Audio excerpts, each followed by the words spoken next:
Doing today. Hotep, hey, this is Michael. I'm Hotep, founder of the African History Network, host of the African History Network show. I'm a talk show host, researcher, lecturer, writer, and historian. And we want to say Happy New Year to everybody. Happy holidays. And a lot of people have been asking how can they advertise with the African History Network. And we just brought on a few new advertisers. So I want to let you know how you can start 2022 off right and advertise your African American owned business with the African History Network. Okay. So we reach thousands of people on a daily basis, and you can advertise on my show when we rebroadcast the African History Network show on our social media platforms. But we're also on 10 different audio podcast platforms as well. Okay. Everything from iHeartRadio to FM Player, TuneIn, Castbox, Stitcher, Blog Talk Radio. So our current promotion right now for a very limited time only is buy 1 month, get 2 months free. Buy 1 month, get 2 months free. All right. And we take your 30-second and 60-second commercial. We put into the audio podcast of our shows. We also put into the rebroadcast of our shows as well. We rebroadcast my shows throughout the day. And also into the audio podcast of the shows. We can create a commercial for you if you don't have one, or you can submit one to us as well. Email us at ahnshow@africanhistorynetwork.com. Email us at ahnshow@africanhistorynetwork.com for more information. And we have a deep, rich history in cooperative economics as well. We're going to talk about that some also. So regardless of what type of business you have, you may have a e-commerce business, you may have a brick and mortar business, you may sell African cultural products, African garb, books, soaps, different things like this, African American clothing, etc. Health and beauty products are really big. Clothing, shoes, African garb. You may be a book author, okay, or you may sell books, especially African history books, African American history books. It could be African American books that are fiction, but something that's really big are books for children, positive books for children that show positive images of African Americans. You may have a educational business. You may do homeschooling or produce curriculums or courses or teach financial literacy, things like this. Okay. So you want to advertise with the African History Network. Email us at ahnshow@africanhistorynetwork.com, ahnshow@africanhistorynetwork.com. And we'll let you know how you can advertise with the African History Network. Our current promotion is buy 1 month, get 2 months free. Buy 1 month, get 2 months free. Also, African American business owners, post the name of your business here on the thread of the broadcast as well. Okay. So we have a deep, rich history of cooperative economics. All right. And we know that the fourth principle of Kwanzaa is Ujamaa, which means cooperative economics. But a lot of people don't know the history that African Americans have dealing with the co-ops and cooperative economics. There's a good book from Dr. Jessica Gordon Nimhard, Collective Courage, that deals with the history, a deep, rich history that we have with co-ops. And Collective Courage, A History of African American Cooperative Economic Thought and Practice. Okay. And I interviewed her back in 2014. And there's also a good article from AtlantaBlackStar.com that talks about this. So we're going to deal with a little bit of the history of African Americans engaged in cooperative economics as well. Now, the Black cooperative movement has always been parallel to the Black liberation movements and civil rights movements. We've mostly heard about the political side of the movement, but you can't name a major Black political leader that did not point to cooperatives as a path to freedom. Whether you're talking about Dr. King, Malcolm X, Dr. W.B. Du Bois, Booker T. Washington, we know the Colored Merchants Association, which we'll talk about in a minute, comes out of the National Negro Business League. Okay. All right. Now, if we look at this here, now Dr. W.B. Du Bois in 1935 said, there exists today a chance for blacks to organize a cooperative state within their own group by letting Negro farmers feed Negro artisans and Negro technicians, guide black home industries, and black thinkers plan this integration of cooperation, while black artists dramatize and beautify the struggle. Economic independence can be achieved. To doubt that this is possible is to doubt the essential humanity and the equality of brains of black people. All right. So when we look at our history, you could read Before the Mayflower by Lerone Bennett Jr., but Collective Courage is a really good book that focuses on our history and entrepreneurship and specifically the cooperatives. And the concept of the cooperatives are principles we brought with us from Africa, okay, especially West Africa. There's a good article from AtlantaBlackStar.com that deals with 5 historic examples of cooperative economics that advance the black community. One of them, they talk about the Susu system, okay, which we see popular in West Africa and the Caribbean. And in parts of West Africa and the Caribbean, an ancient version of cooperative economics exists called Susu. As one of the oldest forms of microfinance in Africa, the practice is run by one of Africa's oldest financial groups, known as Susu collectors. They run their businesses from kiosks in the marketplace and act as mobile bankers.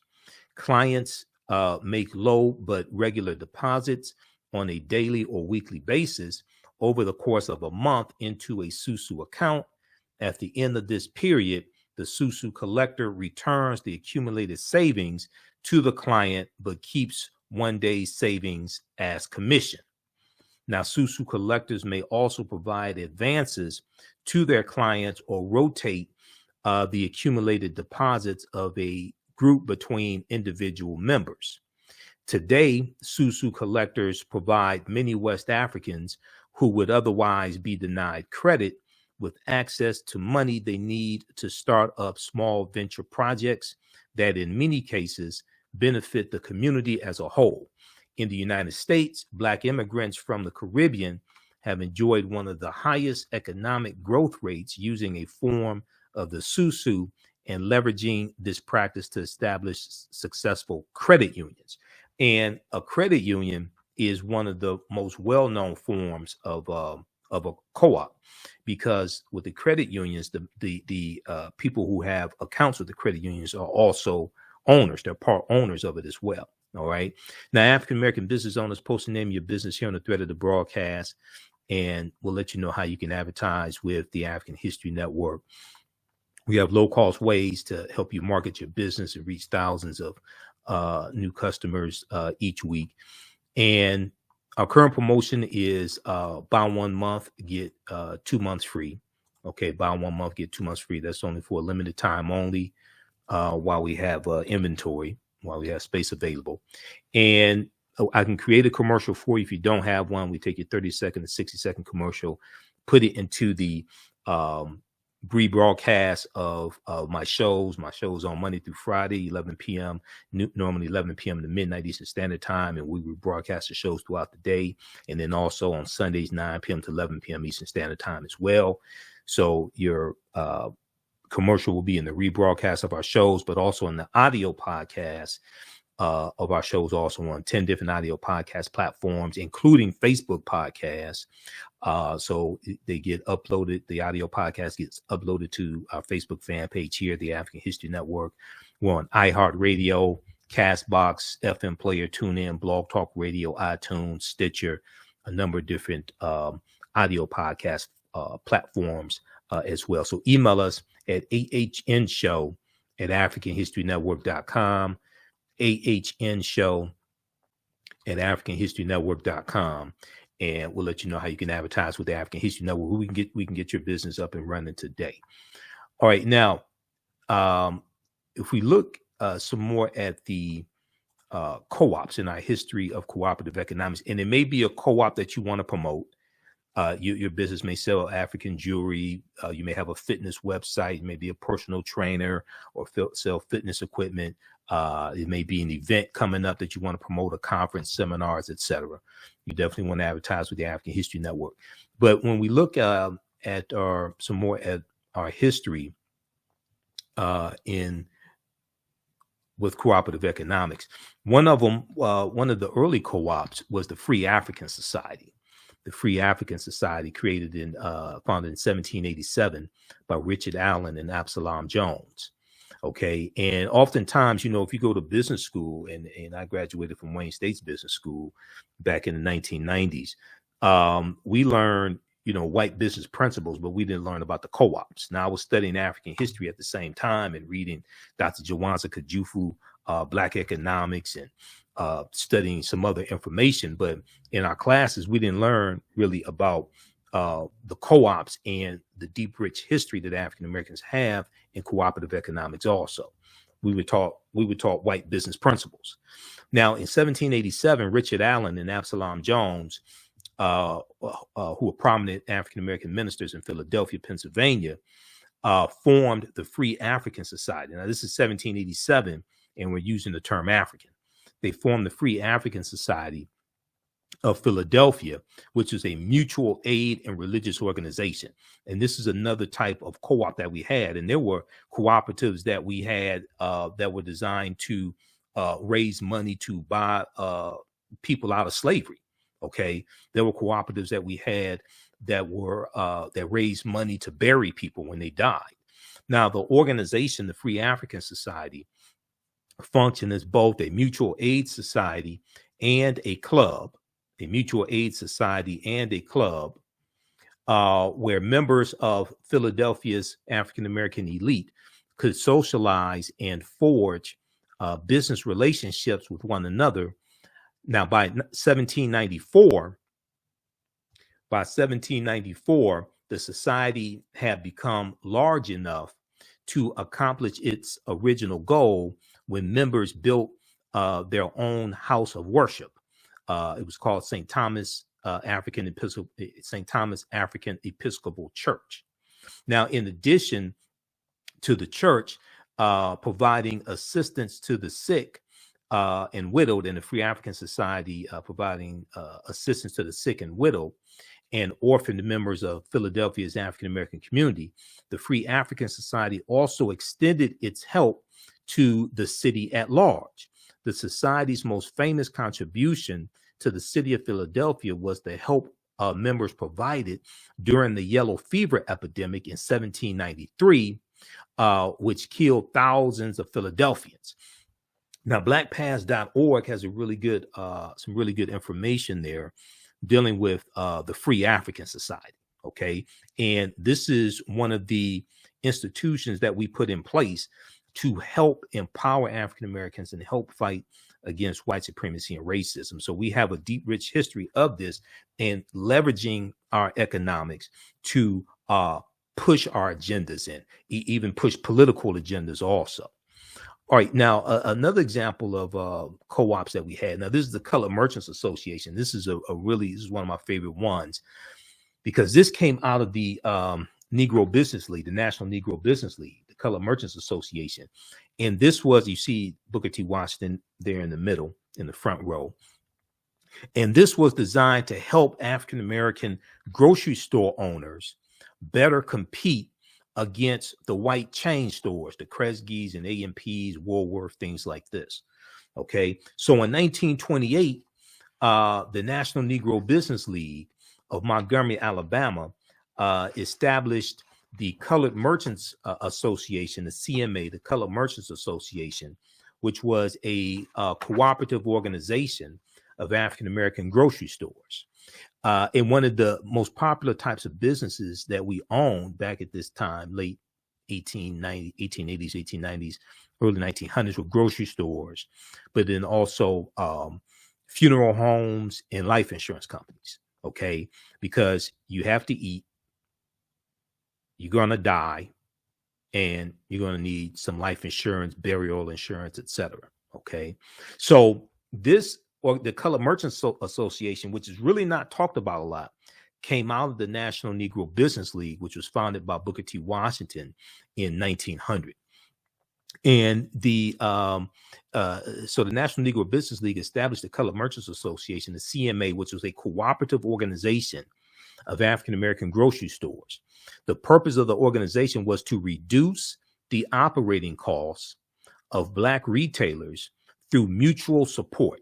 Reduce the operating costs of Black retailers through mutual support, cooperative buying, and collective marketing. So being able to buy in larger quantities, get economies of scale, get a lower price, pull resources together, have collective marketing so they can get better rates when they market in newspapers or different things like this. Okay. And this was designed to help these African-American grocery stores better compete against the larger white-owned chain stores. And this was taking place in a harsh market dominated by white-owned chain stores. The Colored Merchants Association model, the Colored Merchant Association's model, was markedly successful. Associated stores reported increases in business and profits. Now, the association spread to nearly 18 cities, including Chicago, Philadelphia, Nashville, Dallas, and New York. The Colored Merchants Association built its national headquarters in New York City in October 1929. Chapters were organized in cities with 10 or more stores. Now, the members of the Colored Merchants Association paid $5 per month per store and were required to meet designated standards. By 1930, 253 stores were part of the CMA network. So these are African-American owned grocery stores that are in this organization designed to help them to better compete. Okay. Now, if you all are, one, African-American business owners, post the name of your business here on the thread of the broadcast. Two, if you're a member of a cooperative, especially a food co-op. Now, here in the Detroit area, we have Black Food Security Network. Okay. But if you're a member of a co-op, especially a food co-op or something like that, or a co-op, cooperative grocery store, post the name of that as well. All right, let's continue here. So members of the Colored Merchants Association receive support services from the association, such as intensive training in merchandising techniques, sales training, advertising, and management resources, such as market analysis, inventory, and bookkeeping systems, and collection and credit procedures. Now, these are some things that hopefully the Black Chamber of Commerce in your city is doing. If not, maybe you all can in that city create an African American Chamber of Commerce that addresses some of these issues. But these are some things that I know in some cities the Black Chambers of Commerce are trying to address, but they need support as well. Now, another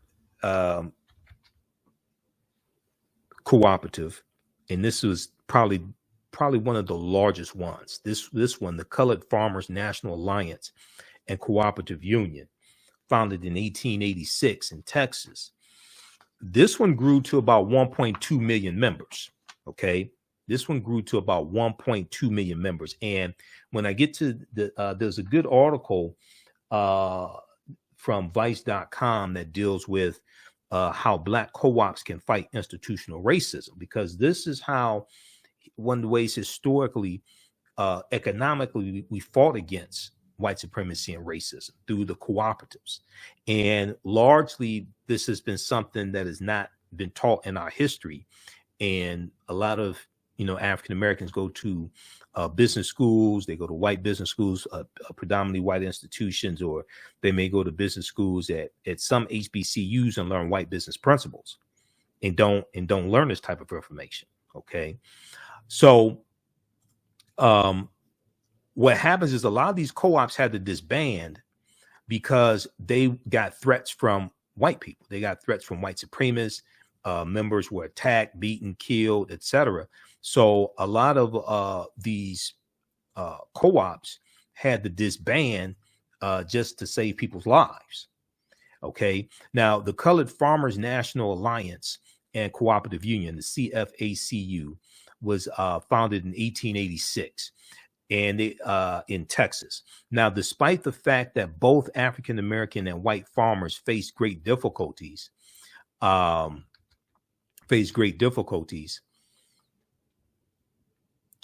to the rising price of farming and the decreasing profits that were coming from farming. Okay, the protective organization known as the Southern Farmers Alliance did not allow African American farmers to join. So you had a group of African American farmers who got together and decided to organize their own alliance to fill their need. Okay, and they call it the Colored Farmers National Alliance and Cooperative Union. Now, the CFACU operated under fear and harassment by white farmers, but managed to operate several cooperatives in the late 19th century before having to disband, because they were getting death threats and being attacked. Now, members of the CFACU shared agricultural techniques and innovations and coordinated cooperative efforts for planting and harvesting. The union promoted alliances between farmers and laborers and was active in local and regional politics in order to maintain rights for African Americans after Reconstruction. Now, Reconstruction is 1865 to 1877, and I teach a class usually on Saturdays from the Civil War to the Civil Rights Movement of Black Power, 1865 to 1968. Now, it's estimated that the Colored Farmers National Alliance and Cooperative Union had 1.2 million members and was the largest Black organization of its time. Okay, they grew to 1.2 million members, but they had to disband, and you're going to see this oftentimes where you have these organizations that are being attacked by white supremacists. Okay, not able to join white unions, not able to join white organizations, but then they get attacked by white supremacists when they become prosperous and organized amongst themselves. Now, this is if you see some of my lectures, you hear me talk about the pyramid principle that two of my teachers, Dr. Leonard Jeffries and Professor James Small, teach about. And, the foundation of the pyramid is African history and culture, which gives us our VIPs. It gives us our values, our interests, and our principles. And this influences the two sides of the pyramid, our economic empowerment and political empowerment. But it also influences how we engage in economics. Okay, do we take white business principles and dress them up in red, black, and green? Okay, or do we operate based upon cultural business principles and cultural ways of doing business and cultural ways of structuring businesses? Okay, and this is something that the cooperatives teach us. And once again, like I said, these are principles we brought with us from Africa. Okay, so the foundation of the pyramid is African history and culture. It's our history and culture that gives us our values, our interests, and our principles, our VIPs. This gives us a cultural paradigm that we see reality through. And one side of the pyramid is our economic empowerment. The other side is the political empowerment. And we have to have a synthesis of all of these sides as well. We have to have a synthesis of all three of these, not just one. And when we look at all the great African civilizations that many people like to talk about, whether we talk about ancient Kemet, ancient Egypt, whether we talk about Nubia, Ta-Nehisi, Abyssinia, Songhai, Mali, Songhai, Great Zimbabwe, Ghana, things like this. When you study those societies, they have some type of economic system. Okay, they're going to have some type of bartering, some type of trade, some type of monetary system. They're going to have some type of marketplace also. Okay, they're going to have some type of bartering system, some type of monetary system, whether it's gold, whether it's salt, some type of medium of exchange. They're going to have some type of marketplace as well. Okay. So when we look at all these different great African civilizations, so this is in our history. Okay. Now, if we, and those who just joining us, I'm Michael Imhotep, host of the African History Network show, founder of the African History Network. African American business owners, post name your business here in the thread of the broadcast, and email us at ahnshow@africanhistorynetwork.com. We'll let you know how you can advertise with the African History Network. Our current promotion right now is buy 1 month, get 2 months free. Buy 1 month, get 2 months free is our current promotion for limited time only while we have inventory. Email us at ahnshow@africanhistorynetwork.com. ahnshow@africanhistorynetwork.com. We'll let you know how you can advertise with the African History Network. We take your 30-second to 60-second commercial, put it into the rebroadcast of my daily show. And then it's also in the audio podcast version of my shows. So we're on 10 different audio podcast platforms: iTunes, iHeartRadio, FM Player, Stitcher, Castbox, FM Podcasts. And we reach thousands of people with each episode. Okay. So email us at ahnshow@africanhistorynetwork.com. We can get you up and running today. Now, I want to go back to this here. So we have the Colored Farmers Union, and there's a good article from Vice.com that deals with some more of this information. And this article is from 2016, August 9th, 2016. I want to focus in on page 6 of this article. You can read the entire article. It's called How Black Co-ops Can Fight Institutional Racism. And it's an interview with Dr. Jessica Gordon-Nembhard, who wrote the book Collective Courage. Okay. And she's an expert on cooperative economics, about the ways that African Americans can join together through a capitalistic enterprise and create social change. It's a really good article from Vice.com. Now, there are other articles, interviews with her as well. News1.com has a good one also from a few years ago. But if I want to go to page 6 here specifically. Here's a picture of Dr. Jessica Gordon-Nembhard, but I want to focus in on page 6 that starts with how do co-ops function in a capitalistic system? Here's the cover of a book that I just showed you. Her book is fantastic. Like I said, this type of information, I learned this in business school. In business school, we were taught white business principles. This is her book once again. And I interviewed her back about 2014. She was speaking here in Detroit. So I interviewed her and got her book and read articles about her. And I was blown away by the information, because in my research dealing with African history and African American history, that's how I really learned about the co-ops, but not so much so in business school. Now, and let me see, I'm going to blow this up here. So how do co-ops function in a capitalistic system? Okay, this is the question she was asked. And when, you know, in school, we're taught basically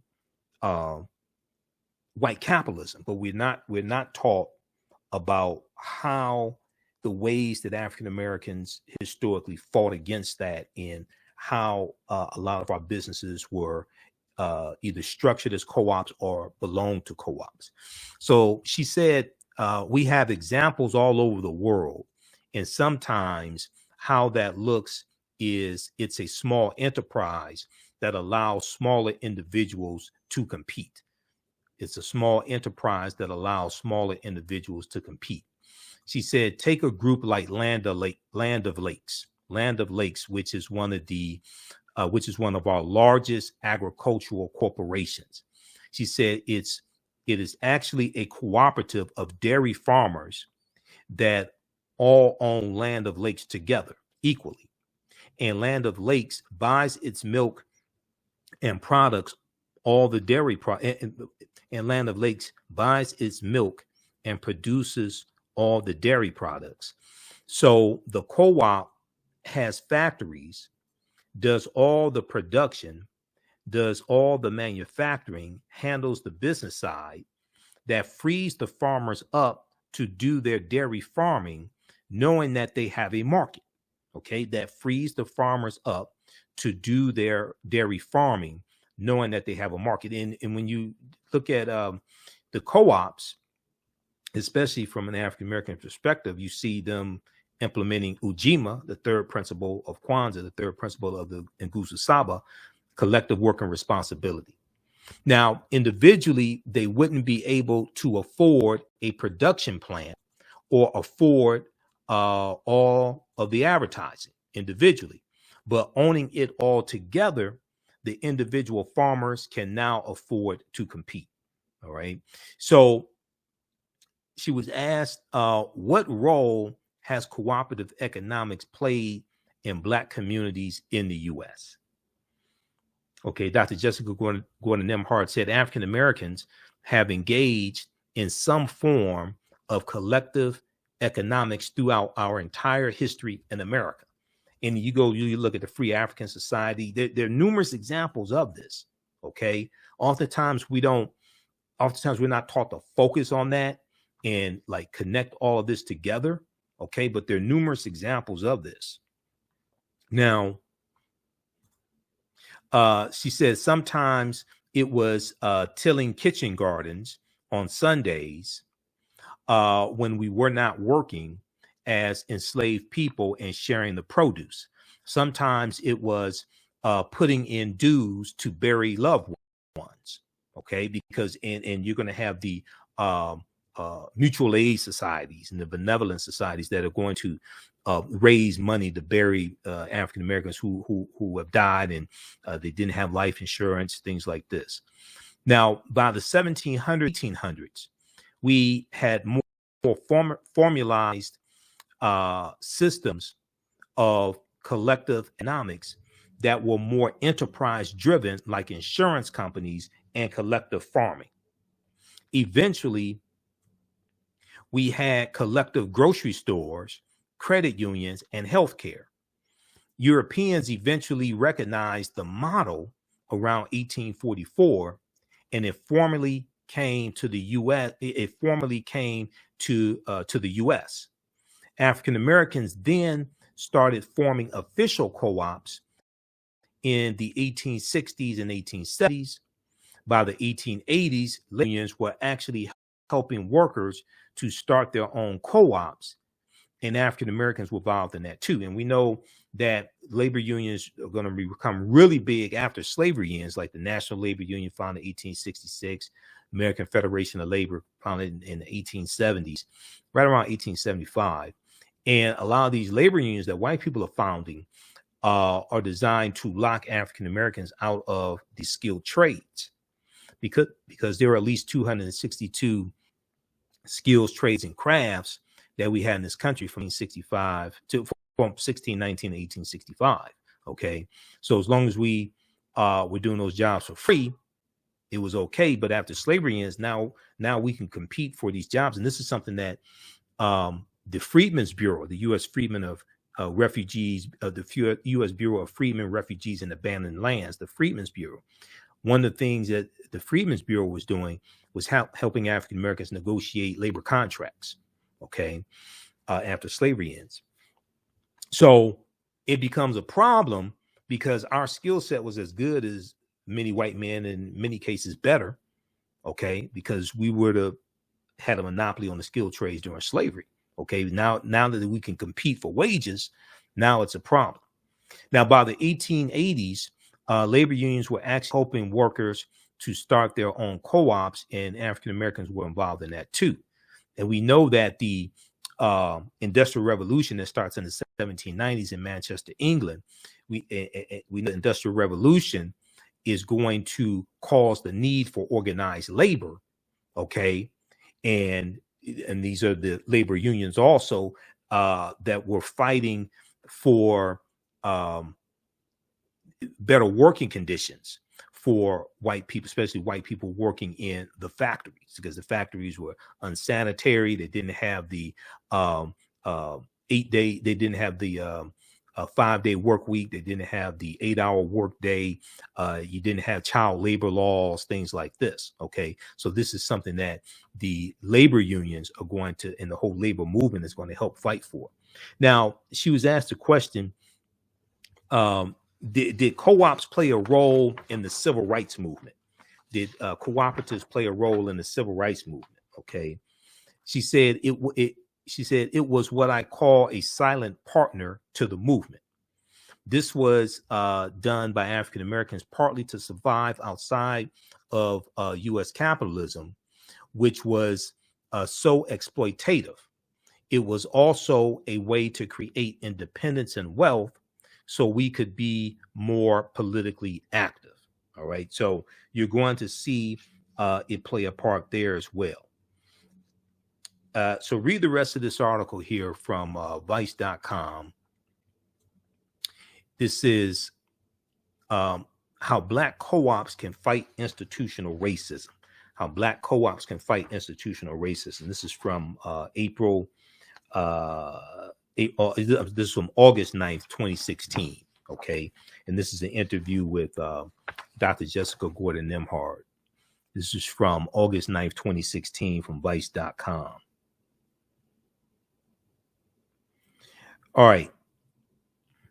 Okay. So once again, African-American business owners, email us at ahnshow@africanhistorynetwork.com. We'll let you know how you can advertise with the African History Network.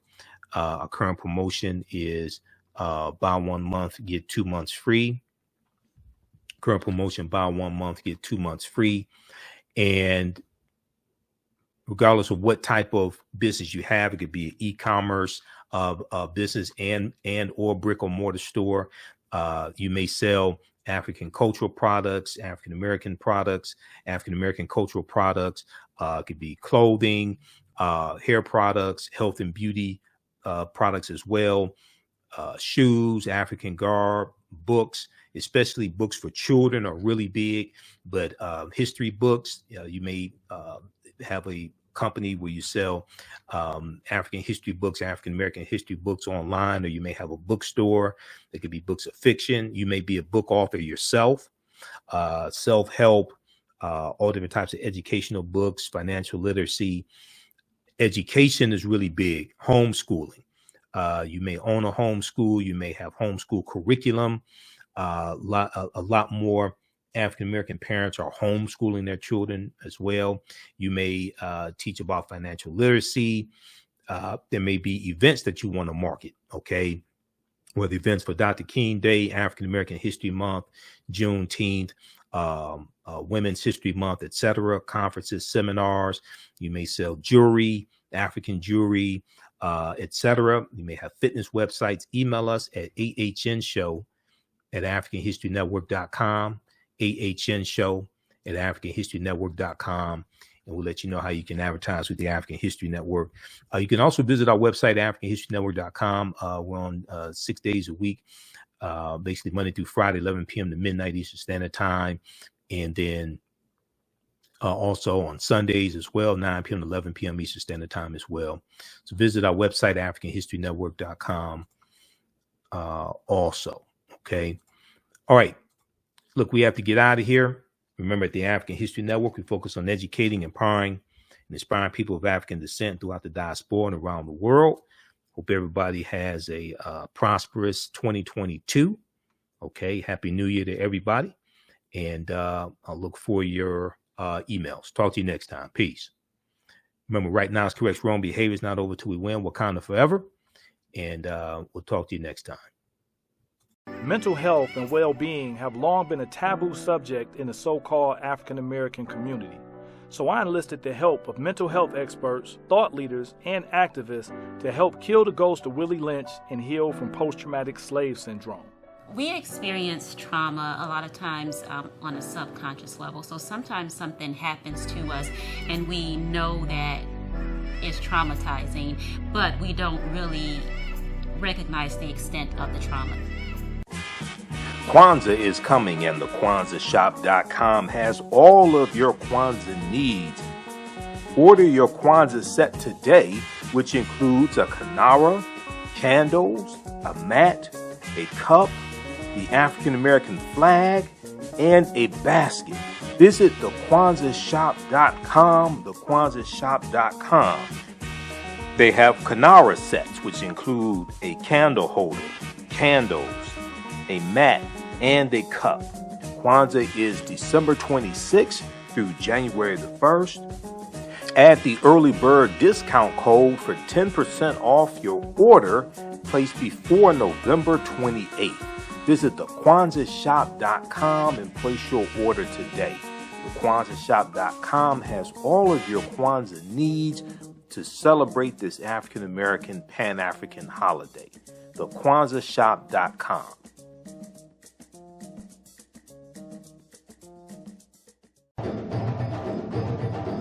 Soul in Motion, celebrating 38 years in the arts. This energetic ensemble of dancers and drummers was started by percussionist Michael Friend and is led by choreographer Associate Director Pam Lassiter. Based in the Washington, D.C. area, Soul in Motion is now accepting bookings for Black History Month, Juneteenth, and summer festivals in 2022. Soul in Motion is also available for more intimate events like naming ceremonies and weddings. To find out more or book your date, call 240-452-1349 or send an email to info@soulinmotion.org. Be sure to check us out on Facebook, Instagram, and YouTube. Soul in Motion, celebrating our history, our culture, our future. Soul in Motion. Theater, African dance, and drumming since 1984.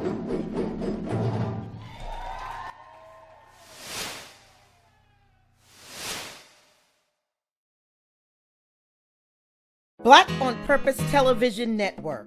Yes, Black on Purpose Television Network. All black, all positive, all the time. The largest Black-owned streaming television network in the world, bringing our people together worldwide. Controlling our messages, our stories, our way. Black TV the way it should be. Black music, Black history, and more. 30 plus channels, thousands of shows. Black on Purpose Television Network. Subscribe now. Gain knowledge in minutes from insightful summaries of progressive and socially conscious books. Blacklisted gives you access to curated content that'll satisfy your curiosity to learn and understand different perspectives. Empower yourself through inspirational and actionable ideas. It's easy to read or listen to on the go. Blacklisted. Empower yourself. Start your free trial today.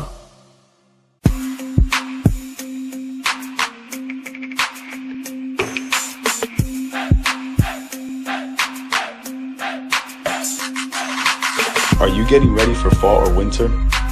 We have the solution for all seasonal clothing needs. Comedicwear.com is the go-to online source for Comedic African fashion and lifestyle products with a contemporary twist.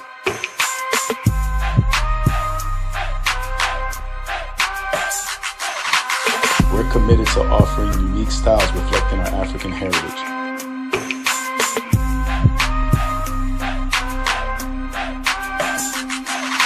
Comedicwear.com is inspired by ComedicScribes.com to influence our people in learning and showing pride. Please visit our website at comedicwear.com.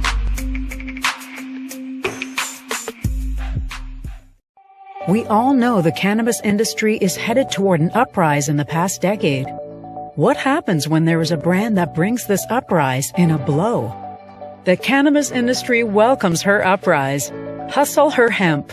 Delivering excellence with pride is her watchword, and how you choose to embrace it makes it a priority. From cultivating rich cannabis into exquisite and tastefully finished CBD products to delivery, Hustle Her Hemp leaves no stone unturned. Hustle Her Hemp's mission is to empower women of color by building business and creating legacies, uniting beauty, health, and business. We are a pure definition of how we want the CBD industry to become in the future. While we are redefining innovation, we bring the same energy to improving the quality of life. Hustle Her Hemp is the new Uprise.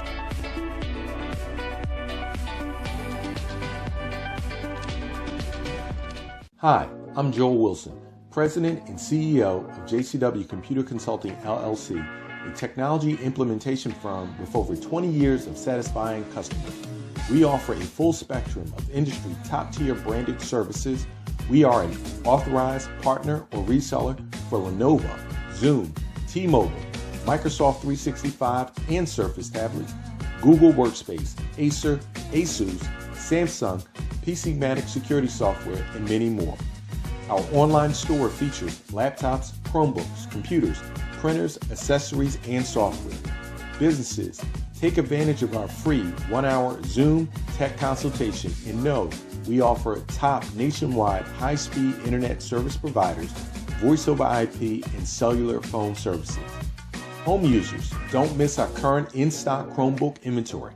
Please visit us at jcwcc.com or call 215-879-6701.